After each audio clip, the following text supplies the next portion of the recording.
Hi, welcome. So excited to get started today. I want to introduce you to our guest, Dr. Margie Warrell. She's written some amazing books. You probably heard some of her TED Talks. Most recently, The Courage Gap, Stop Playing It Safe, Brave. She's worked with brands like NASA, Visa, Verizon, Microsoft, you name it. And we're super, super excited to have you here today with Nick and I. Imran, it's fantastic to be with you and with Nick. Thank you for having me. Of course, of course.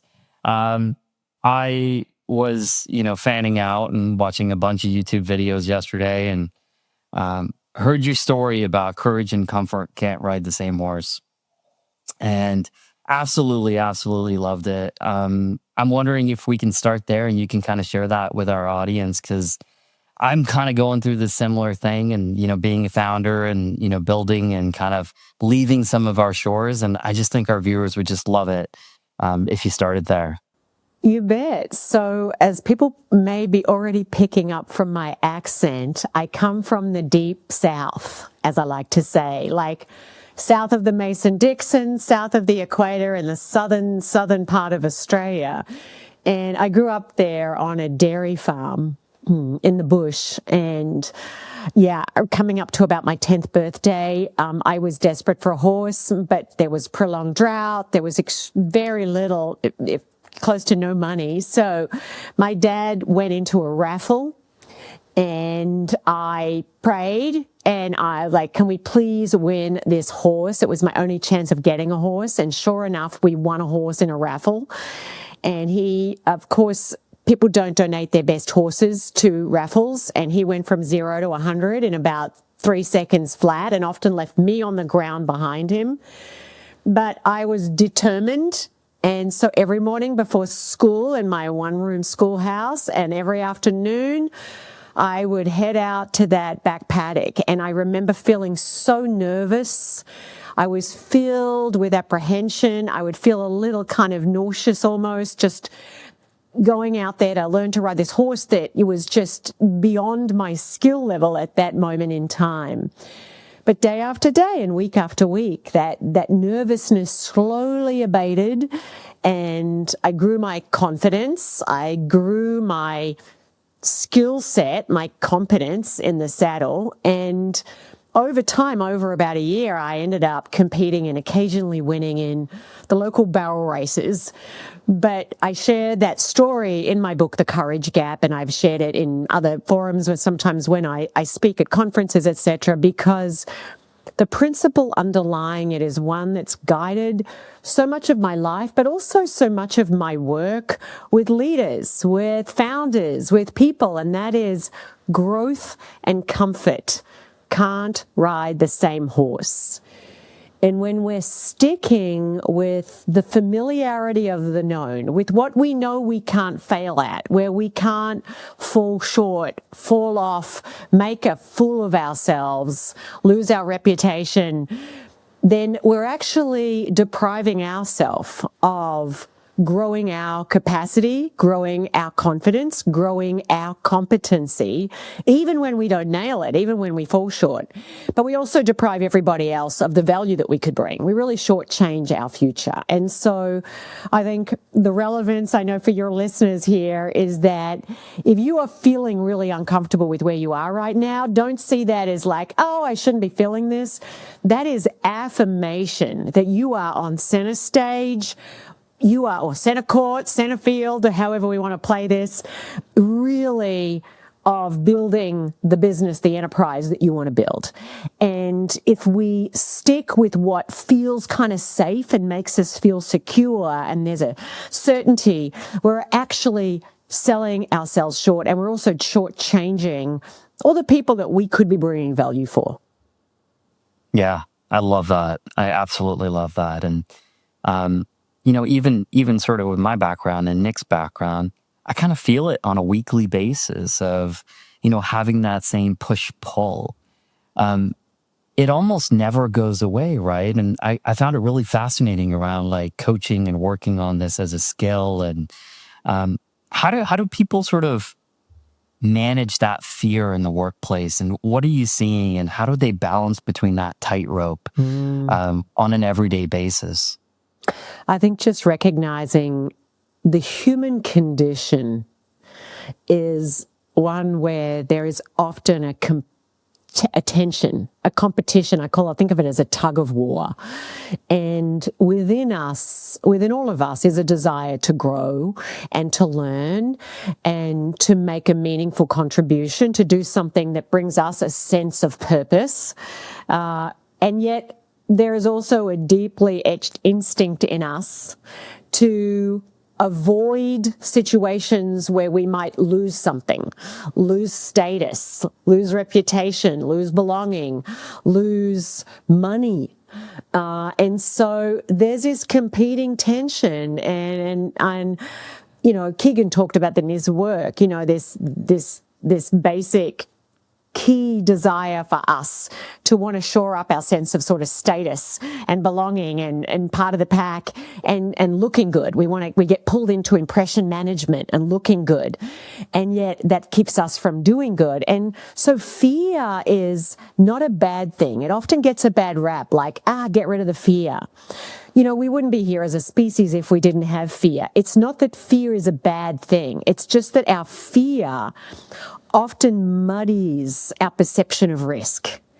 And so we see everything. I mean, even a potential loss of status, our brain interprets that like life and death. Because back in the day, thousands of years ago, if we lost our place in the pack, that did mean almost certain death.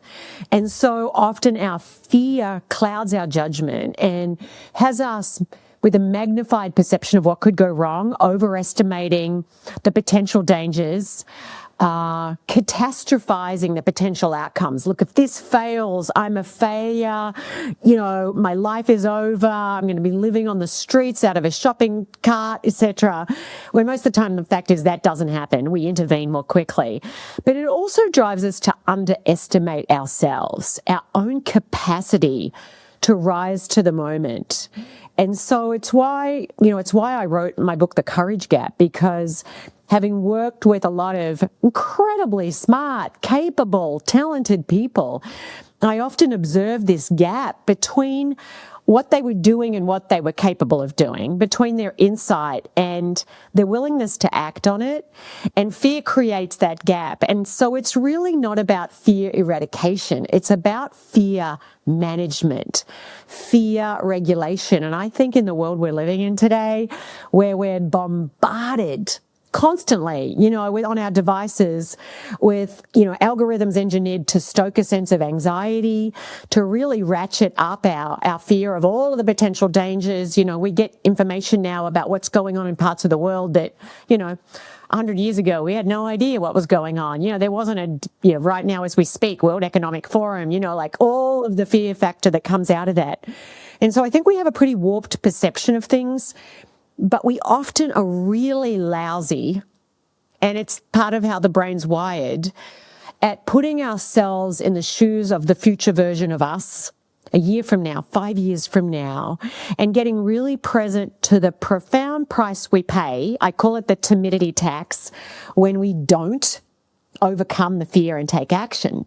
Because for most of human history, we were dead at 40. We didn't have to think too far in the future. That's why we said we would marry for life, because it was like life wasn't that long. says me married for a really long time.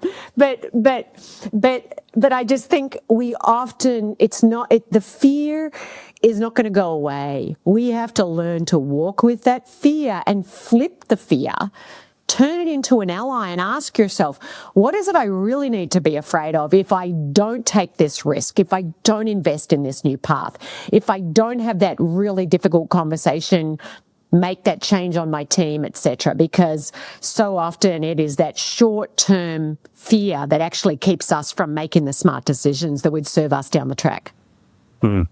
It's fascinating. It's sort of this asymmetry in this fear calculus, right? Because we're so present tense oriented, we are unable to bring to mind the future failures or the future things that we will lose if we don't do this thing. I know there's research on, which may be a similar parallel. I'm curious to hear what you think, Margie, on regret, where you can have two types of regret. You can have the regret for the decision you made, and it was a bad decision, and you later regret it down the line. And then there's the regret for inaction, right? Which is, I didn't do the thing because of probably fear or whatever else, and I regretted not doing it down the line. And what the research shows in these longitudinal studies, so they track people over long periods of time, is that the regret of inaction, the regret of not doing something 5 years later, weighs more heavily on us than the regret of doing the thing and then going, oh, I made a bad call. How do you think of that? By a factor of 3. Right. You know, they kind of put the metric on it we are 3 times more likely to regret the acts of courage. And I say acts of courage in that we felt some fear or doubt, misgiving. There was some risk, but we did it anyway. And, you know, as you know, Nick, Daniel Gilbert, you know, wrote about this on Stumbling on Happiness and his research where, yeah, we should be blundering. He says blunder forward, because when you blunder forward, I don't know exactly how this is going to land. You are still going to be getting experiences. Yeah, it might land the way you want, but you're getting experiences that are teaching you something. You're learning something. You're growing. Okay, well, that didn't work. You're discovering things. You're connecting with people, and your whole world expands a little because now you know stuff that you wouldn't have known if you hadn't done it. And so that in itself it's actually an act of sort of agency. It tells us who it is we want to be. Like, hey, I'm in action here. I'm on center field and I might be fumbling along and dropping the ball here, but I'm still out there versus sitting in the stands, or as Brene Brown says, in the cheap seats going, you know, like, oh, I don't want to go out there because I might, you know, mess this up. And so often I know myself in my own career, professionally, but also personally, it's been the times when I've done something even though there was a part of me, that self-protective part of me that was going, who do you think you are? I mean, who do you think you are, you little country farm girl with no good education, you know, trying to write a book, trying to like start a business in a brand new country where your network is literally zero, and just doing it anyway because my mission exceeded my fear. You know, my commitment to what I wanted to create exceeded my fear that I was going to screw it up and make an idiot of myself. And my experience working with people, I had a chance to have a week with Richard Branson a few years back on Necker Island. And there was a group of global leaders invited in just to talk about how do we improve the world. He is increasingly mission-driven in his elder years. And I had the opportunity to interview him. And we talked about, you know, his mistakes, all the things he got wrong. Which are actually many. We often look at people who've achieved what we might think of as some level of success and go, oh, you know, everything they touched turned to gold. Actually, they failed their way up the mountain. They stumbled and blundered their way up the mountain. But what they were really good at, and I think this, and Nick, I'm sure you've seen this too, and Imran, is the people who are really successful, however you want to define it in the world, whether it's building a big business or anything else, it's their relationship to failure. It's their willingness to risk what I call worthy failure. It is in pursuit of a worthy outcome when there is no playbook, when there is no set formula for how to do it. It's not like baking a cake where you can read the recipe, follow it. And when they do fail, they don't over-personalize it and go, I'm such a loser, I'm a failure. They also don't under-personalize it and brush it off and sweep it under the cover and blame and deflect and, you know, it wasn't my fault, it was Imran's fault, it was the economy's fault. But they mine the failure for all it's worth. And I think when we can reset our relationship with failure, not as, and I know there's so much spoken about failure, but when we're willing to kind of just go, what is there for me to learn? And so that we actually prioritize and value the speed with which we learn over perfect execution. And we don't let our fear of getting it wrong keep us from just taking an action to try and get it right, and then shorten those learning cycles and share the learning across our team, across our organization. And I really think today, and for so many of your listeners here, the speed with which your organization can learn is in itself a business strategy. Yeah, I absolutely love that. I remember after Instapage, and I was thinking about what I was going to go do next, and had a couple of awesome inbound opportunities and go be a CEO here, etc. And then, I was thinking about this idea of hatch proof super early on, and it scared the living shit out of me to go and do something from 0 to 1.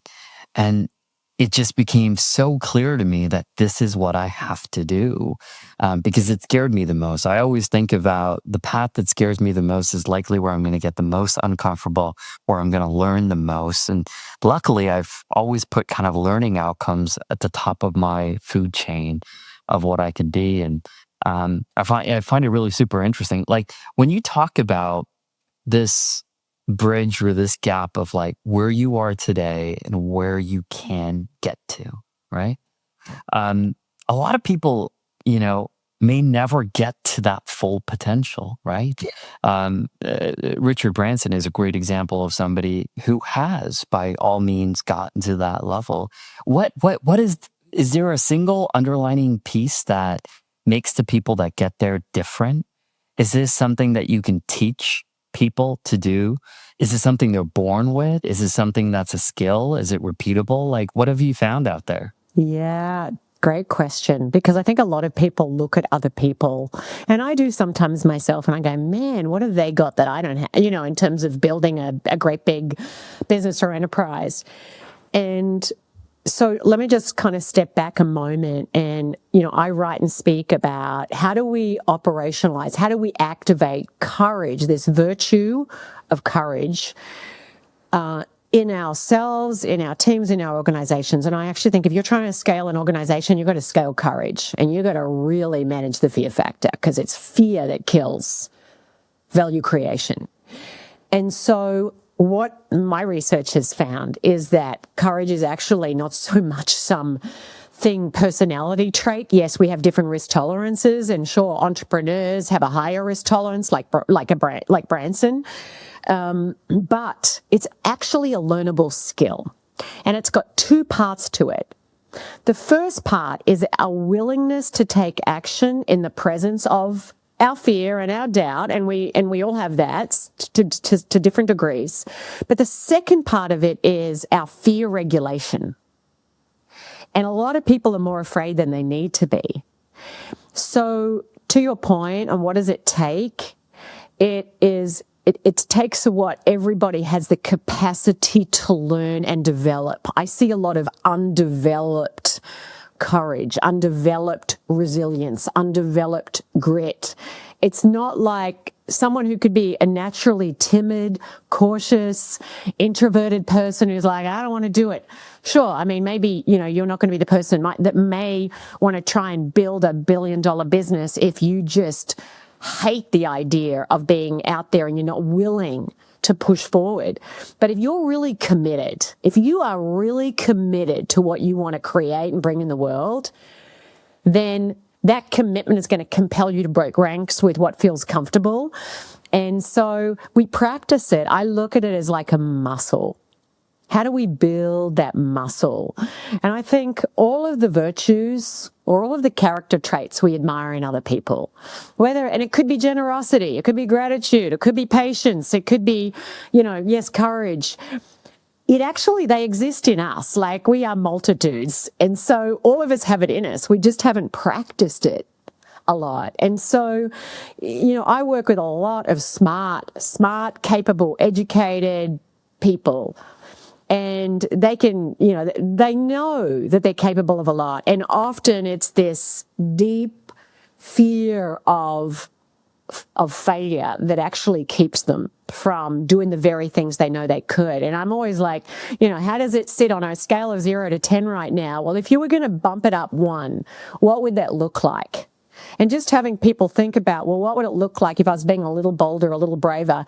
You know what? I would be probably having that accountability conversation. I would be, having that. I would be putting myself out there in the media. I would be growing my visibility, even though I'm not quite sure. And so I think of it as, just think of it like a muscle that needs to be built. And I would just start right where you are with what you have in the next decision you face. It's interesting, right? Like fear and courage and fear, they have to go together, right? I'm reading Rick Rubin's book right now, and I think in the opening chapter he talks about, like, why is it courage? It's courage, which sounds nice as a virtue, as this thing we all want to strive for and we see others having, but it sucks. Like at the time, it's like the reason you is because you were afraid, right? Yeah, courage is fear walking. Exactly, Nick. And right. there is no courage without fear. I mean, I think there may be some moments of that year of people in extraordinary situations, whether it's a soldier on a battlefield, or it's someone, the car's fallen on a child and they just they dive into the frozen river or whatever, and they say, I wasn't even thinking, like I didn't even feel fear, I just dove in. And yes, there's those moments when the mission is so critical, we don't even have time for fear. We just go for it. But most of the time, we mere mortals, we have to make a decision that something matters more than the fear. And that's where, and I think today, more than ever, the world we live in, there's always been fear. But I just believe it's scaled because of the digital world we live in, because of the attention economy where people are competing and fear sells and fear gets clicks, etc. And there is a complexity that we face. There's just seismic levels of uncertainty and the volatility, etc. So leaders are trying to make decisions, and they're dealing with, yes, geopolitics, they're dealing with policy that's like, what's the tariffs? How's that going to look? They're dealing with social hot button issues that they're trying to navigate as CEOs. And they're like, I have to chime in on stuff I've never given much thought to before. But like my people are asking me to chime in on, where do you stand on, insert, latest hot button issue.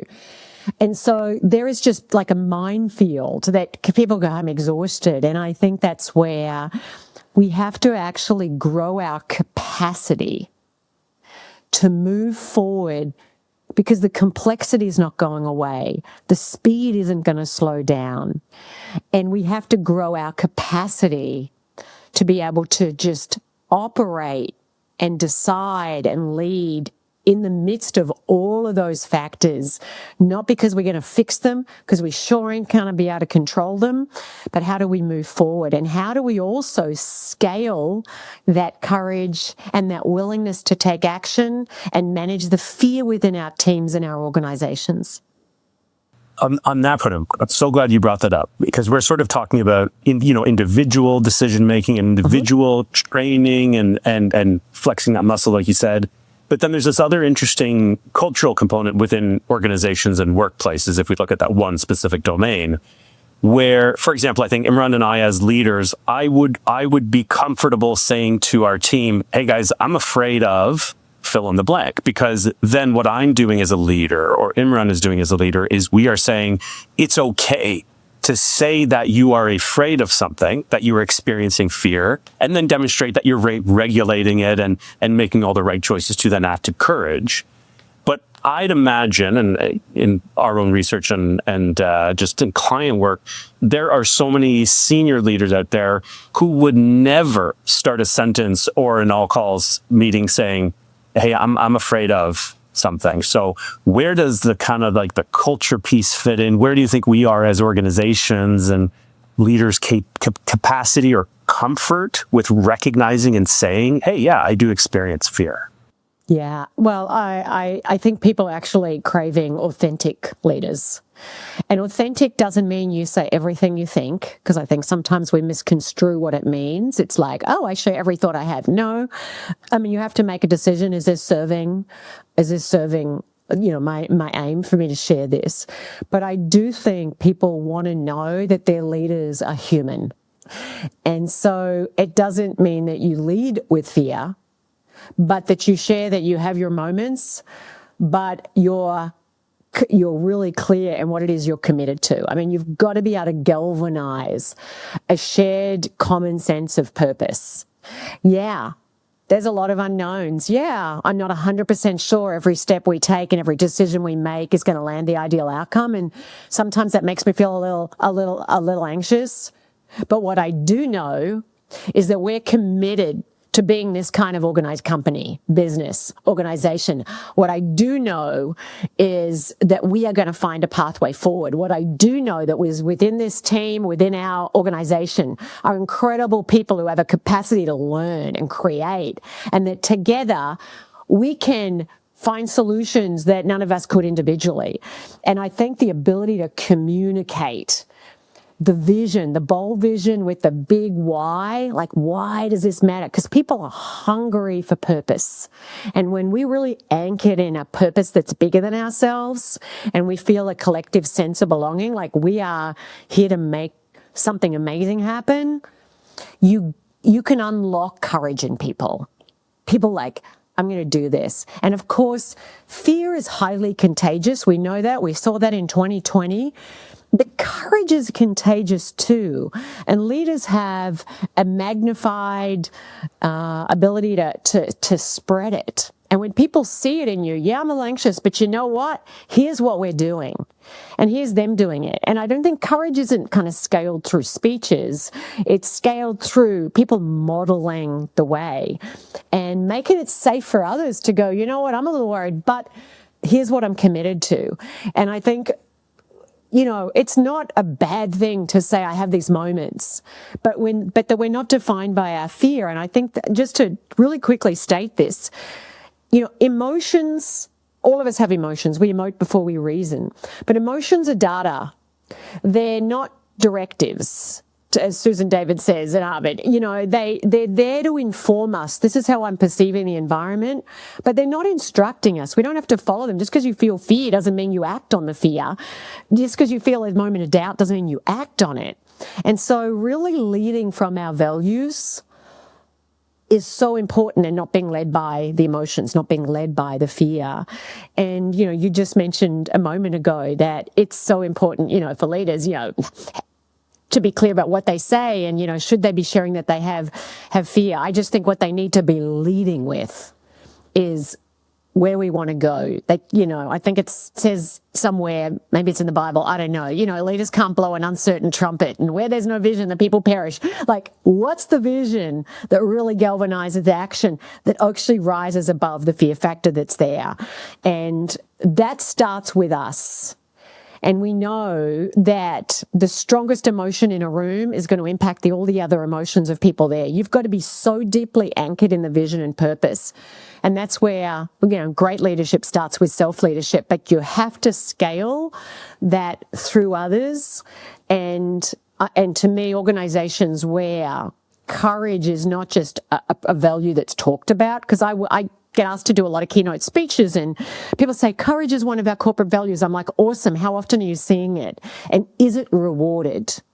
And are your systems and processes and structures and performance, is that set up to recognize it and reward acts of courage, trying things, experimenting, innovating over purely the outcome? Yeah, that's really powerful. I was thinking about some of my own experience, and I felt like transparency became a really big hot button, right, for organizations, and all leaders started thinking about, hey, we got to be very transparent with everybody on everything that we're thinking about.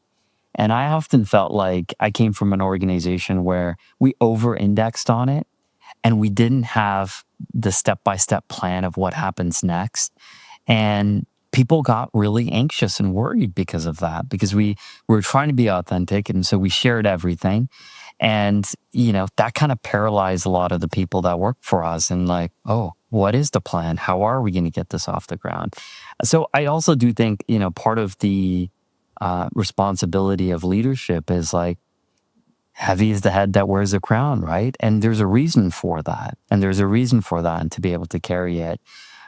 So I am a big believer in, you don't have to have everything figured out, but I'm also a big believer in like being authentic, but sharing as is needed in terms of getting, I don't think any general has ever walked into a battlefield and said, here's every single step that's going to make us successful, but they're going to know at least the first three ahead of time. Tell me, there's a lot of fear right now of AI out there. You mentioned 2020, and I think if I define 2025 and 2026, that's what we're hearing a lot out there in the audience of how does this impact us at work? Any advice for our viewers on how to sort of manage that fear and, make that an ally as you talk about in some of your books? Yeah, well, anyone listening right now, I would just say, take a really deep breath. Just take the deepest breath you have taken all day. I mean, literally, and I mean that. Right now, as you're listening to this, take the deepest breath you have taken all day. Because, and I know this may sound a little woo-woo to some, but it starts with us, and fear starts in the mind, but it embeds in the body. And there's a lot of people just are going through the world with this big tangled mess of anxiety, like literally armored up, stressed out. And our radar is just like, it sees danger everywhere. And so we have to ground ourselves in who it is we are at the core of us, and not be constantly reactive to everything else. Like, really, those practices that help us operate from a really secure base.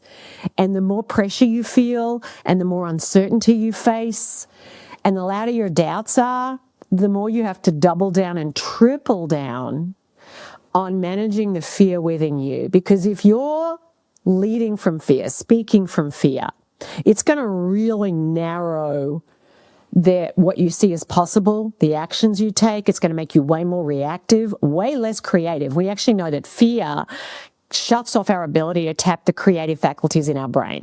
We're less likely to come up with ideas from left field. It really, really narrows us. So I say start with yourself, and I know that might sound simplistic, but the best leaders I meet are incredibly intentional and deliberate in their daily practices and things that really help them show up from a place of being purposeful, focused on what matters most, managing their own energy. Because, as I said, it's contagious. It takes 6 seconds for our energy to show up in other people. And if you're anxious, everyone else around you is going to get anxious too. So that they respond really well to bad news, to challenging feedback, etc. So I would start with you. You've got to model the way. Secondly, think about, what's going on. Tune into the emotional landscape in people. People don't always express how they're feeling. They're often not going to say, oh, I'm feeling super anxious or I'm feeling super insecure. But you need to be tapped into that emotional landscape, because emotions are what drive action, not logic. You can have lots of smart people not doing smart things, and be tapping into that. How can you be helping manage that fear factor? And I think, how we measure performance, how we give feedback, making sure you're detecting fear early, making sure that you're fostering what I call loyal dissent, that's normalized and rewarded, assigning devil's advocates in meetings to be challenging the prevailing thinking so that people aren't succumbing to the biases, the authority bias, etc. So how can you help manage that in others? And something in all my years, now 25 plus years of coaching people, lots of really smart people, not once in all those years has anyone ever said to me, Margie, I just feel too encouraged. I mean, go out of your way to find people doing things right, to encourage people, to say, you got this and I've got your back, and patrol the boundaries of psychological safety. Make sure if there's anyone in your teams that could be acting in ways that would be fueling hesitation in others, that you're really on top of that, because obviously it's not just leaders who are building safety. I mean, that's about 70%, but it is everyone in the team. And so we have to make sure we've got other people that are really reinforcing that play to win, courage mindset, growth mindset, you know, they all overlap. And so I think, you know, it starts with you, but it's not about you. Mm-hmm. And the thing is with AI, especially in particular, as this one theme of the day, it is so fast.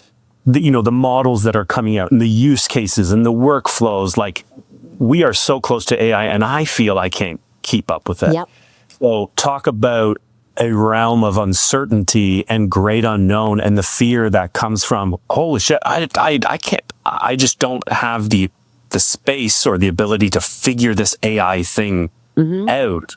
So all the more reason to have a culture and a set of, you know, norms and practices. Encourage people to go play, like everyone's feeling the same. I mean, exactly. You know, as I say to people, AI is the dumbest it's ever going to be. It is so dumb. It's like dial-up modem, email, internet was what in 1990 or whatever. We're going to look back and go, man, like we hadn't even scratched the surface back in 2026. So just recognizing we are all beginners and what's possible. I know that I don't know, but I think when we come to it with a beginner's mindset, but also with just an openness to learning and adapting really fast, that's because this is a long game here. This is a really long game. And, you know, yes, you know, for leaders, it starts with us, but how do we make sure we're scaling that sort of mindset across our teams and organizations because whatever is the best way to use AI today, and we think it's the answer to everything. I mean, this isn't transformation. I think of it more as evolution, and evolution's never done. We are just at an early stage of the evolution cycle. Yeah. And what a fun time for us to be alive in the grand scheme of human evolution. Like, it was cool for our early ancestors when those first humans discovered fire.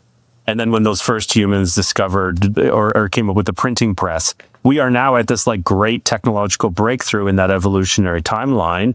And hell, that's great, because we could have been born in the, I don't know, 70s and not really, or I should 70s. Those people are still alive in the 20s or.